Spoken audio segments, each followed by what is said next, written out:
Hoy se llevó a cabo la primera audiencia de Ismael El Mayo Zambada, líder del cártel de Sinaloa, en la corte de Brooklyn, en Nueva York.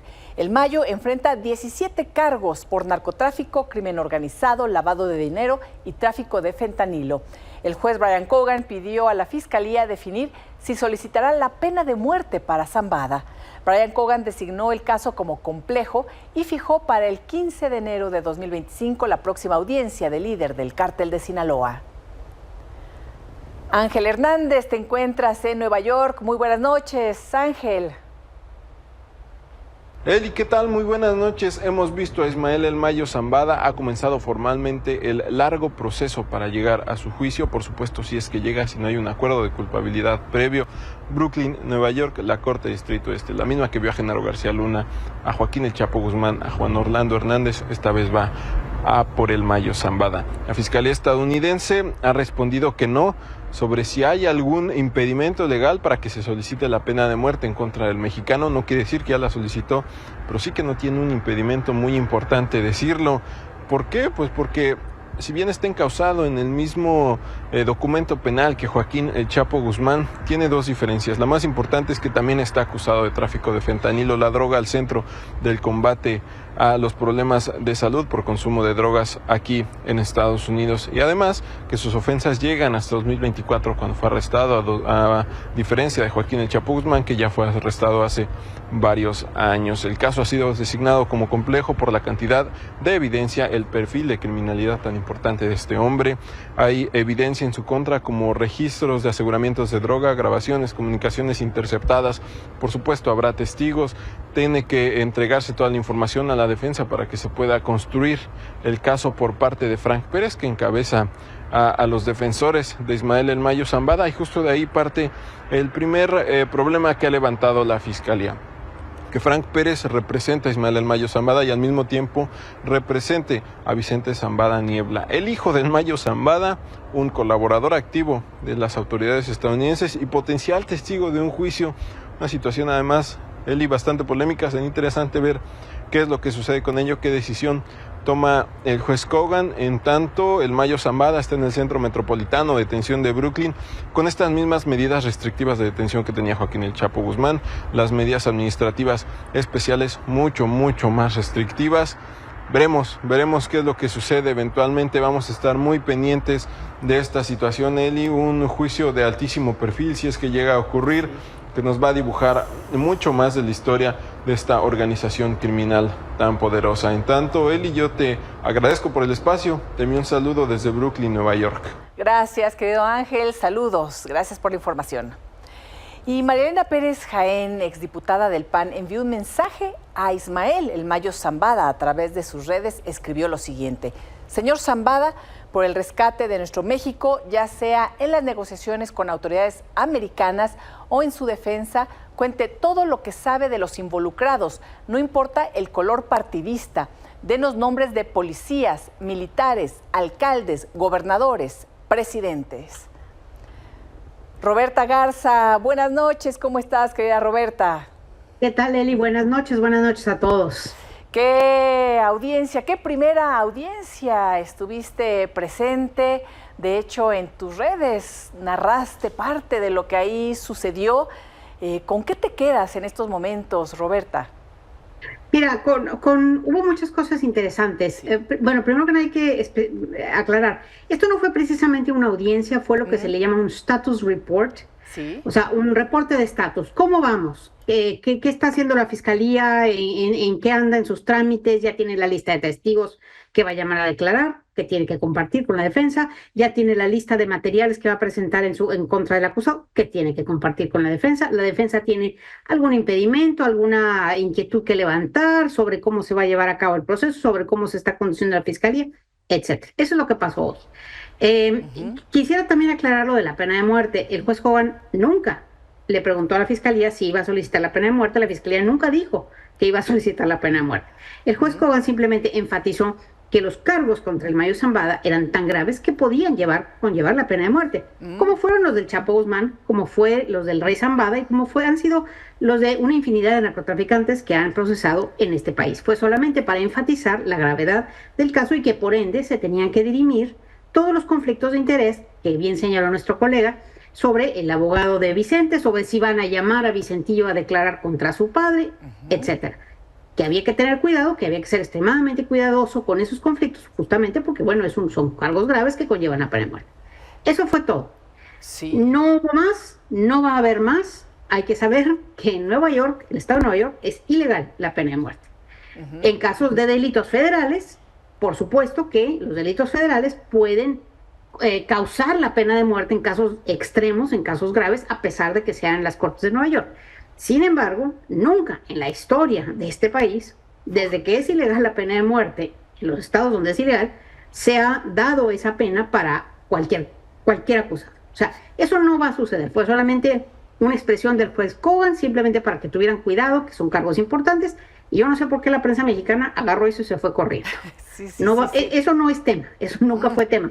El tema aquí realmente en la audiencia de hoy o en el reporte de hoy fue el conflicto de interés entre estos dos grandes narcotraficantes, el padre y el hijo, que ahora podrían estar encontrados. No creo que vaya a ser así, pero podría ser si la fiscalía efectivamente le pide a Vicentillo que declare contra su padre, pues estaríamos enfrente de un escenario shakespeariano, Elisa, porque Vicentillo no puede decir que no. O sea, él está libre, todos sus recursos ecofinancieros han sido totalmente liberados y vive feliz con su familia en Estados Unidos, a raíz de las negociaciones que hizo justamente para declarar contra el Chapo Guzmán y para brindarle a la DEA y al Departamento de Estado pues toda la información que tiene. Él no puede necesariamente, o dificulta que pueda negarse a declarar. Sí. Falta ver si la fiscalía va a querer llamarlo, no lo creo, porque no va a querer, o sea, obviamente las fiscalías, las policías americanas van a preferir tener a los dos Zambadas de su lado que enfrentarlos. Oye, vamos a ver, esto está pintando muy interesante. Es interesante, y comentabas que este conflicto de interés podría darle ventaja a El Mayo, ¿o qué puede suceder ahí en este caso? No puede dar, no es que le dé ventaja, es que, por ejemplo, si aquí en este país y en muchos otros en el mundo, si tú, por ejemplo, si tu hijo cometió un asesinato y llega a tu casa a refugiarse, no te pueden encarcelar por darle asilo, por protegerlo, o por negarte a declarar, o por negarte a decir dónde está. O sea, no pueden encarcelarte porque la relación de parentesco se toma en cuenta y no pueden incriminar a un familiar cercano, a menos que se haya sido cómplice. Pero si no fuiste cómplice del delito, no pueden obligarte a incriminar a tu pariente. En este caso, pues Vicentillo es un área gris, porque Vicentillo pues sí fue cómplice del delito. Exacto. Entonces hay un área gris ahí, pero ¿qué pasa?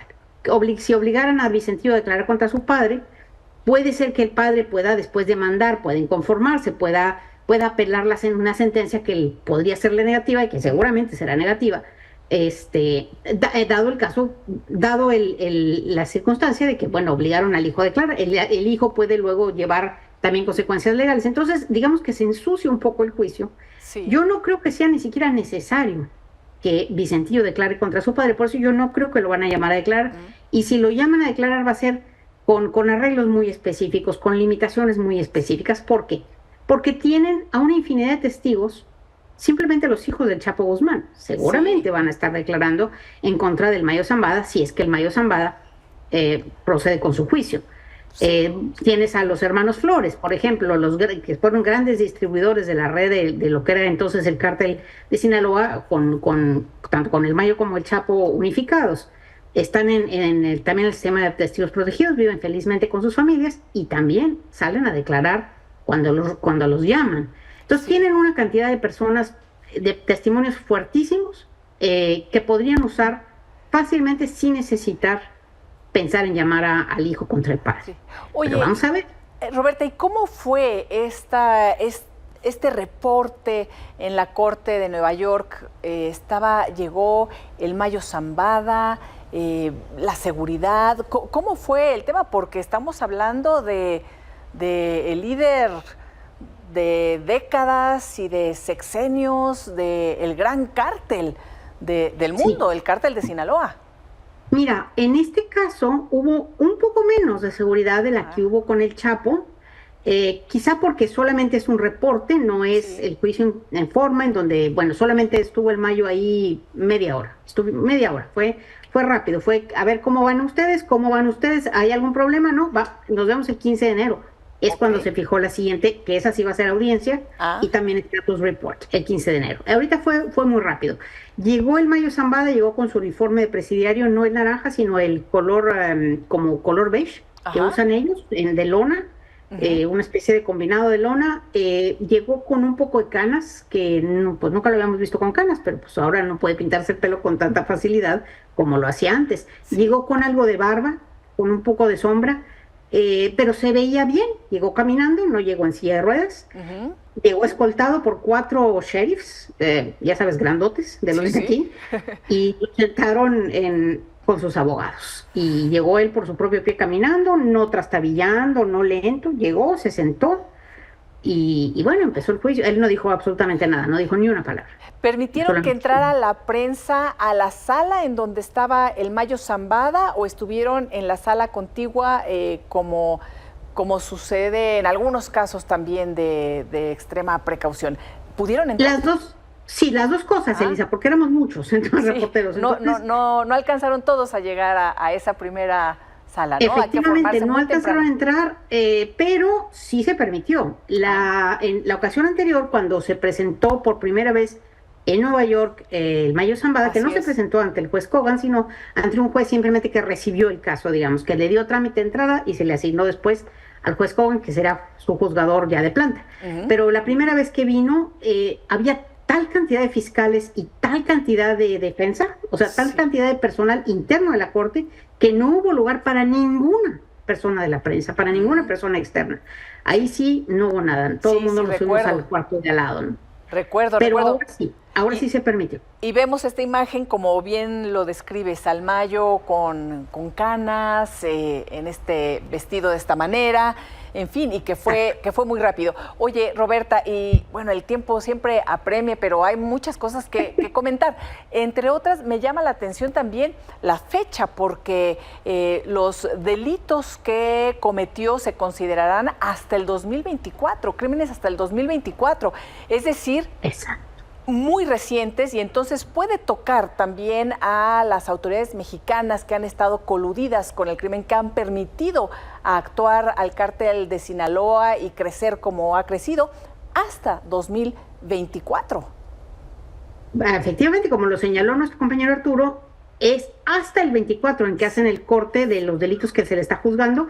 Y el único añadido contra lo que pasó con el Chapo, por ejemplo, fue el tráfico de fentanilo, que bueno, en este país es considerado gravísimo, el enemigo público de la salud pública número 1, digamos. Y bueno, sí, efectivamente, es interesante notar que remacharon muchas veces que fue hasta el 2024. Eso va a ser muy interesante porque, como lo vimos en el juicio de García Luna, fue hasta el 2012. Ya no se pudo hablar más de los temas que él tenía, por ejemplo, las negociaciones con los Weinberg, que ahora el titular de la UIF los menciona, y en fin. Lo que sacó Penilei Ramírez, efectivamente. Así es, y que ya lo había sacado Penilei desde hace muchos años, hoy lo comentó Pablo Gómez en la conferencia mañanera, cosa que ya sabíamos, pero bueno, eso no se pudo tocar en el juicio de García Luna cuando estuvimos allá en Nueva York, porque fue hasta el 2012. Aquí hasta 2024. Va a ser tremendo ese juicio si se llega a juicio. Parece que así va a ser, ¿verdad? Mira, no sabemos nada, Elisa, pero todo parece indicar que los Guzmán están negociando. No han llegado a un acuerdo, pero los hermanos están negociando. Si los hermanos se prestan a declarar contra Vicente Zambada, que a mí me parece que incluso si no llegan a ninguna negociación, podrían hacerlo simplemente por el puro gusto.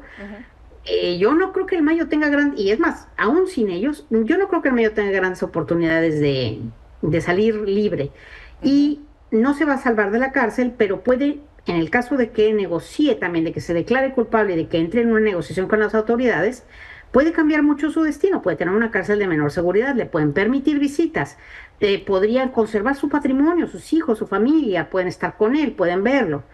En el caso de que esté pudriéndose en Florence, en una cárcel de alta seguridad como el Chapo, pues va a estar 23 horas del día encerrado, no va a poder tener acceso a ninguna visita, y por supuesto que se le van a confiscar absolutamente todos sus bienes y sus negocios. Bueno, hay diferencias. Y como siempre... Hay muchas cartas en el aire. Sí. No sabemos qué está en la cabeza del Mayo Zambada. Se sabe que su familia, tanto Vicente como el rey, como Vicente hijo como el rey Zambada, han negociado con las autoridades. Entonces, vamos a ver qué pasa, ¿no? Periodísticamente, como siempre, pues ojalá que haya juicio, así podremos conocer exactamente todo lo que declare los testigos, los que vayan a juicio y por supuesto también la defensa, incluyendo al propio Mayo. Vamos a ver qué pasa. Querida Roberta, qué gusto como siempre y estemos en contacto.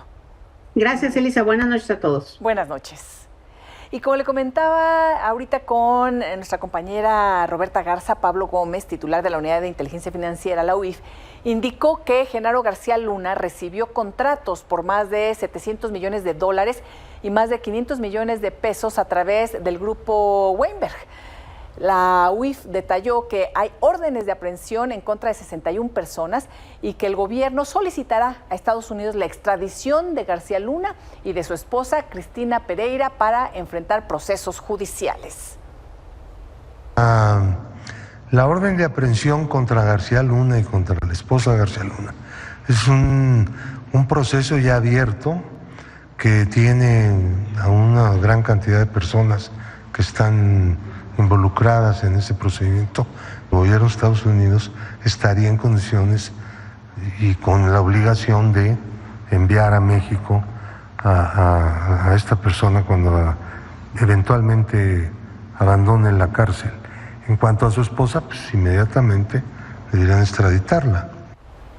Bueno, y en Sinaloa se registró una nueva jornada de violencia, balaceras, incendios y bloqueos.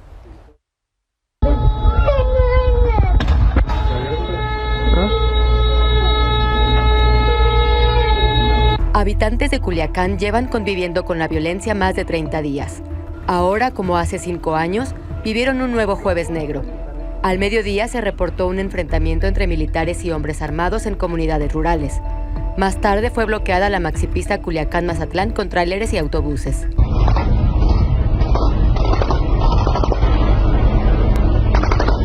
Por la noche fue incendiado un camión municipal de basura en la carretera que conduce a Aymala, cerca de la comunidad La Pitayita. Otro enfrentamiento entre grupos delincuenciales sucedió en la comunidad del Campo El 10, al sur de la ciudad.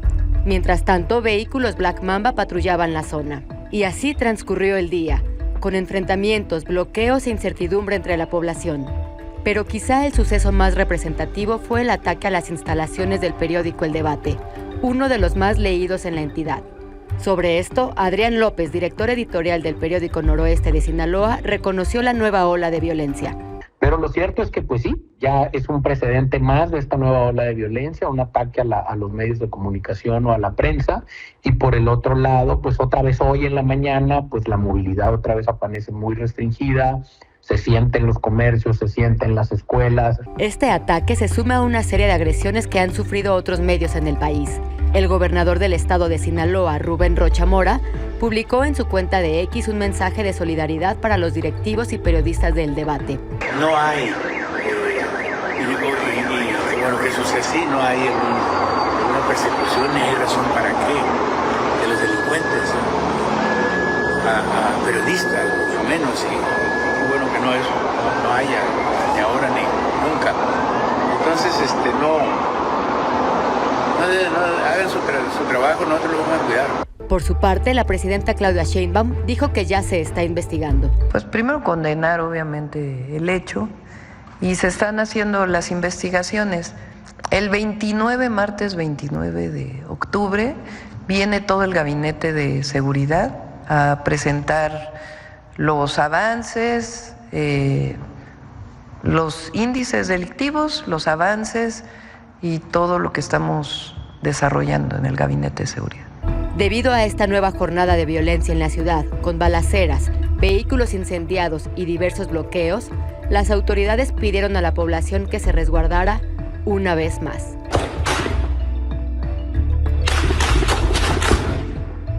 Telediario, Jimena Sepúlveda. Y sí, anoche atacaron las instalaciones del diario El Debate en Culiacán. Horas después, en la madrugada, un hombre colocó una pistola de juguete en la reja principal de las instalaciones que el periódico tiene en el municipio de Guasave.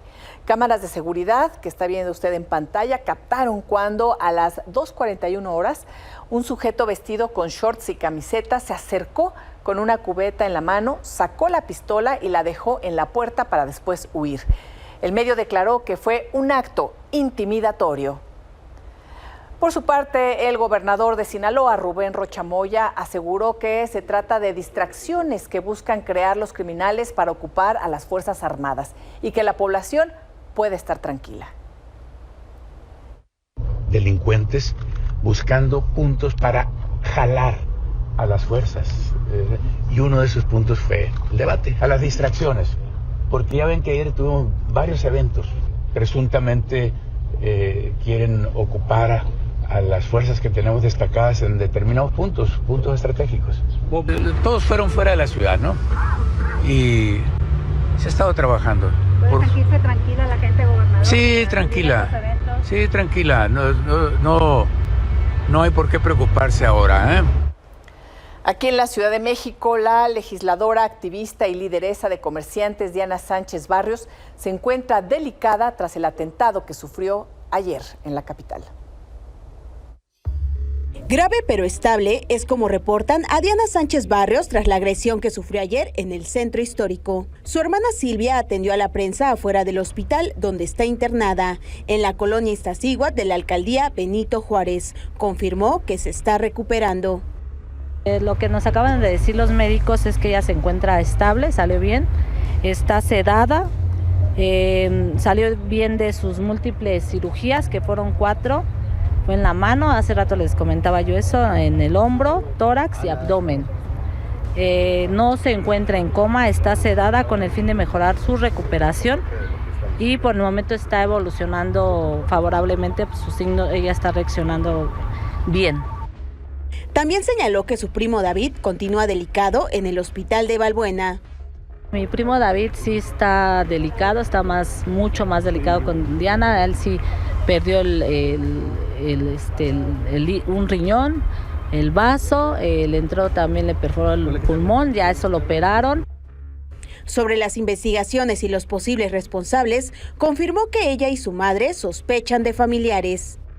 Una familiar que demandó a Diana, si recuerdan ese caso que demandó a Diana, demandó a mi mamá, demandó a mi otra hermana, demandó a toda la familia. Es una prima que tiene un modus operandi con sus hijos, de los que hacen, se dedica a hacer fraudes y sus hijos parece que están con la delincuencia organizada.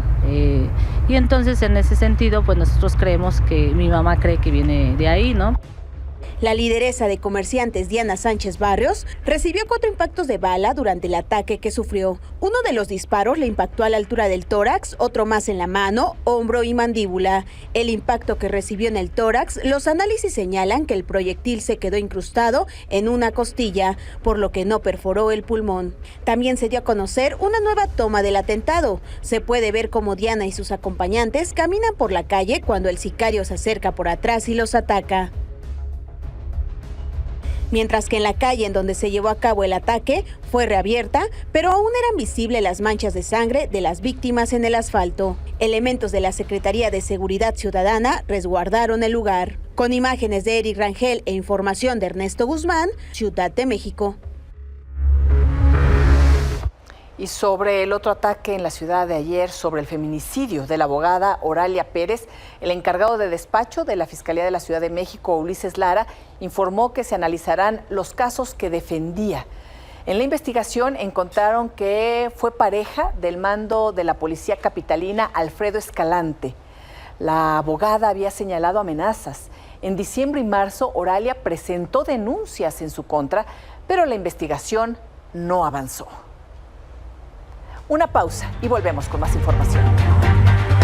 La presidenta Claudia Sheinbaum advirtió que no atenderá a la instrucción de una jueza para bajar del Diario Oficial de la Federación el decreto de la reforma judicial. y anunció que denunciará a la jueza ante el Consejo de la Judicatura Federal por esta resolución. Esto durante la conferencia mañanera en donde la consejera jurídica de la presidencia, Ernestina Godoy, y el coordinador de política y gobierno de la presidencia, Arturo Saldívar, señalaron que no se acatarán estas órdenes de la jueza porque no tienen sustento. No existe en nuestro sistema jurídico una disposición constitucional o legal que otorgue al Poder Judicial de la Federación o a cualquier otro ente facultad para cuestionar, revisar o anular la labor del órgano revisor de la Constitución. Hay un claro conflicto de interés, por si no fuera suficiente ya que están desobedeciendo a la propia Constitución. En estos casos, los jueces y las juezas están actuando claramente al margen de sus atribuciones, con un interés personal y directo en contra de la reforma, estando impedidos para resolver y están trastocando y desafiando el orden constitucional. Primero, porque no tiene atribución, porque una juez no está por encima del pueblo de México. Y segundo, porque jurídicamente no tiene ningún sustento lo que está haciendo. Y tercero, porque es el Poder Legislativo quien ordena al presidente, el entonces presidente Andrés Manuel López Obrador, la publicación en el Diario Oficial de la Federación. Entonces, no vamos a bajar la publicación, número uno. Y número dos, vamos a hacer una denuncia de esta juez ante el Consejo de la Judicatura. Más tarde, Nancy Juárez Salas, jueza del 19º Distrito en Veracruz con residencia en Coatzacoalcos, quien ordenó bajar la reforma judicial del Diario Oficial de la Federación, le respondió a la presidenta Claudia Sheinbaum. Indicó que de no cumplir dará vista al Ministerio Público Federal de este desacato. Aseguró que Sheinbaum está en todo su derecho de promover todo lo que considere necesario siguiendo los cauces legales. La determinación de suspensión se debe cumplir dentro de un Estado de Derecho, que es lo que exigimos. Tiene todo el derecho de hacer las manifestaciones que considere, tiene dentro de sus manos el cumplir o no esta determinación y bueno, pues expeditos sus derechos para que promueva lo que crea oportuno. La Asociación Nacional de Jueces de Distrito y Magistrados de Circuito del Poder Judicial de la Federación, la JUFED, rechazó las declaraciones hechas en la mañanera donde se revela que la presidencia incumplirá el mandato ordenado por esta jueza federal. La JUFED añadió que esta situación se está convirtiendo en un ejercicio sistemático de no acatar las suspensiones dictadas por el Poder Judicial.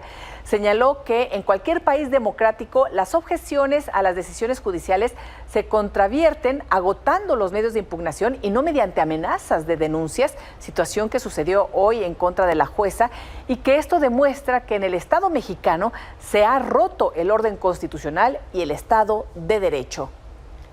Mientras tanto, Movimiento Ciudadano obtuvo una suspensión definitiva para evitar la implementación de la reforma judicial en las 32 entidades del país. Esto tras el amparo promovido por diputados de MC.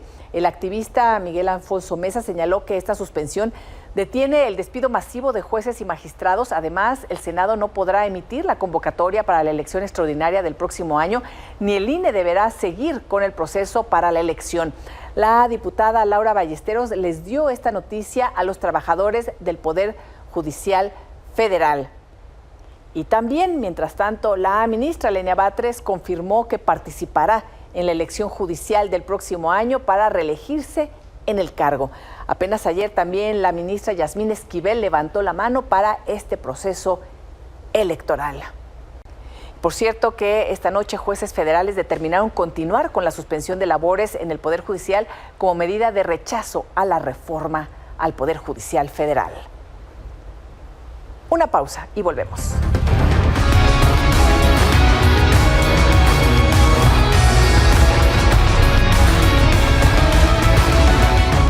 Higinio Robles, buenas noches, querido Higinio. Querida Elisa, ¿cómo estás? Un gusto saludarte. Muy buena noche para ti, para todo el auditorio. Mañana es el Día Internacional de la Lucha contra el Cáncer de Mama, sí, una enfermedad que en todo el mundo afecta a millones de personas. Hay mujeres atletas que sirven como punto de inspiración porque lo han superado, en algunos casos en más de una ocasión. Vamos a ver esta pieza que te presentamos respecto a qué mujeres han servido precisamente como ejemplo para luchar contra este padecimiento. Muy bien.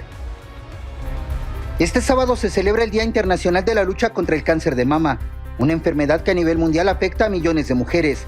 En el ámbito del deporte hay atletas que han superado este padecimiento y que han servido como punto de inspiración para que otras mujeres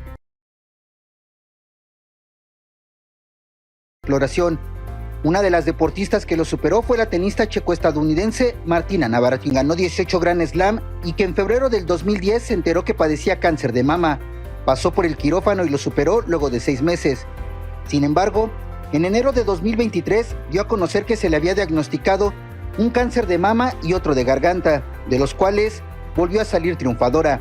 Otro de los casos de atletas que han superado la enfermedad son la basquetbolista estadounidense Edna Campbell, quien en 1998 fue campeona del mundo y en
la prevención, porque bueno, a cualquier mujer nos puede dar, entonces hay que atendernos y sí, sobre todo estar muy atentas, ¿no? A mí me llama mucho la atención cómo el mundo del deporte se ha sumado a este tipo de causas. En la NFL algunos jugadores con guantes rosas, algunos también con jerseys. En el béisbol algunos peloteros de grandes ligas también con bats en color rosa, con diferentes aditamentos para tratar de generar esa conciencia.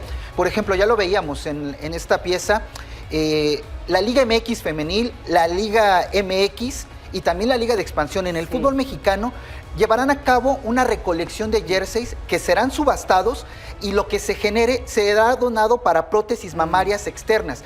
Muy importante que el aficionado mexicano esté atento, porque esto es una gran causa. Si le vas a la América, al Cruz Azul, a las Chivas, a los Pumas, no importa. Que estés atento para cuando se subaste alguna de estas playeras de tu jugador favorito, inviertas. Ahí sí me parece que es una buena inversión porque vas a estar ayudando a muchas mujeres. Vamos a estar atentos. ¿Nos platicas y nos informas cuándo será la subasta también para informar a nuestra audiencia? Estaremos al pendiente, Eli. Gracias. Feliz fin de semana, Eli. Feliz fin de semana.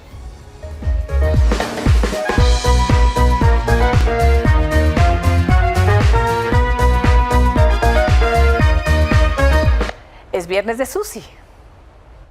Elisa, hay que cerrar muy bien esta semana, una semana de mucha intensidad, de muchísimas cosas, pero algo ha estado ocurriendo.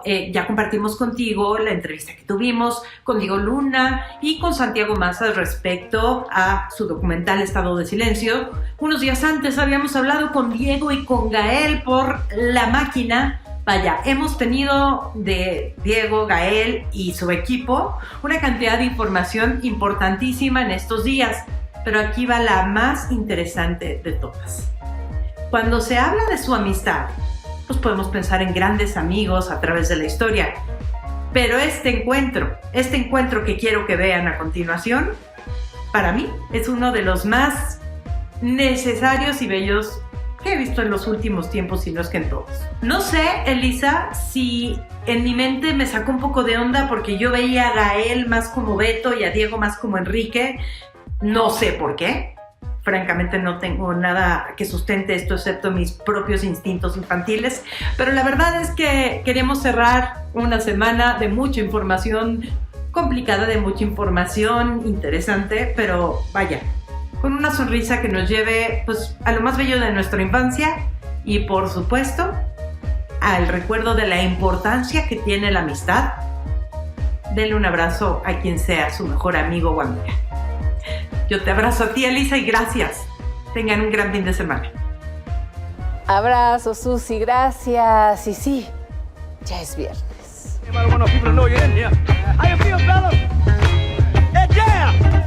Gracias por su atención. Los espero el próximo lunes en este espacio de noticias. Hasta entonces, muy buen fin de semana.